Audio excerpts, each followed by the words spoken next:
Hello again. Day 28, Personal Transformation 365-day project. Hold on to your pants and hat and coat and anything else that's hanging around. We're going to cover the complete background of self-help, all the key points, the highlights, the time track of it, and we've got to cover this pretty fast. I could spend a day on this stuff at least. We call it the makers and shakers of self-help. When we started studying this, the key points come up. I call them the Triumvirate. It's 3 books modernly, which are continual bestsellers and have influenced the whole subject for almost anybody. This is called Wallace Wattles' Science of Getting Rich, Charles Haanel's Master Key System, Napoleon Hill, Think and Grow Rich. You'll find these on the web.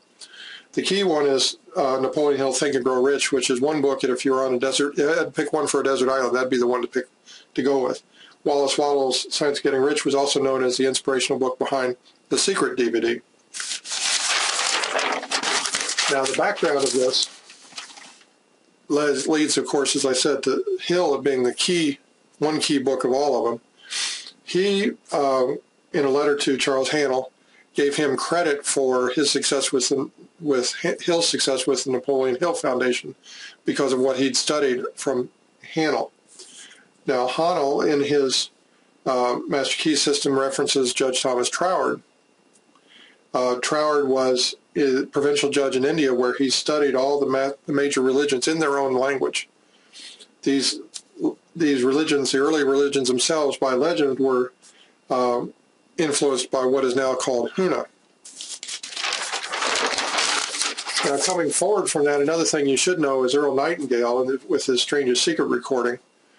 He, in that recording, references 3 other books you should study: Dorothea Brand, Wake Up and Live, Claude Bristol, Magic Believing, and the Bible.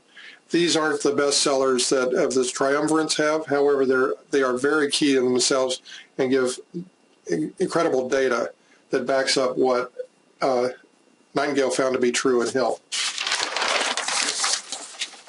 Now, Huna itself was a coined word from Max Freedom Long, who went to the islands in 1918 as a teacher and returned to the U.S. and then in a dream figured out that the teachings that prepare a person to do fire walking and raising the dead, literally, and other miracles was actually preserved in the language, the Polynesian Hawaiian language of itself.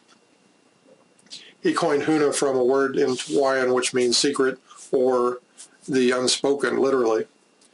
In 1978, there was a Native American Religious Freedom Act passed by Congress, which freed Huna to be written, taught, and spoken again.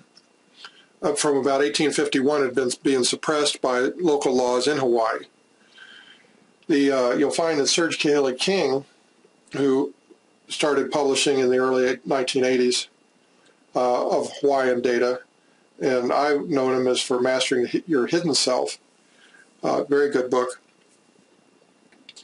These things, again, he refers to this subject as Huna. The Huna itself is not, it's more a way of life, and there is no one word that describes it. The Hawaiians themselves don't agree that there's any one word that describes it, and there are several families of thought on this. Now, from these basics in Huna, I mentioned earlier about the 7 principles which explain everything below self-help.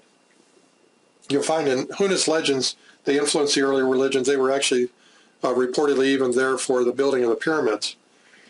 The Troward studies these religions. While he doesn't know of Huna and doesn't mention it, any Hawaiian things, that's the influence route. The Haanel studies Troward, Hill studies Haanel, Nightingale studies Hill, and Bob Proctor studied both under Nightingale, worked directly under him, and also was influenced by Hill at an early age. He carries it on to the present time. I wanted to tell you about these 2 people out in the 50s, which also add to this, and I find them to be extremely effective. Lester Levinson, who mastered explained and codified the releasing technique. He had a near-death experience and by releasing, had completely restored his health in a matter of 3 months. He was he's carried on by Hale Dwoskin, Stephen Sarantin, and some others up to present time with the Sedona method and releasing technique. Jose Silva was interested in psychology and was trained as electronics, so he went in down through brainwaves. He came across meditation and developed the Silva method, which is very effective. What I bring these 2 points up is because together, these two don't refer to each other. They may or may not have known of each other, but together these things, with your understanding of how the universe works in the self-help world, with the law of attraction and so on, if you use these 3 points together, you get incredible results. And I'll cover those in later books that I've written, which somewhat in Go Thunk Yourself Some More, but certainly in Go Thunk Yourself Revisited, which is the 4th in the series, and definitely in the 5th book, which has yet to be released, called Go Thunk Yourself Redux.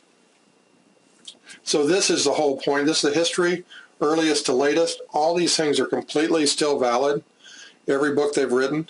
The earlier stuff is harder to understand for Americans. But the point is right up here. In present time, what are you going to do with all this? Now that you know it, how are you going to apply it or not?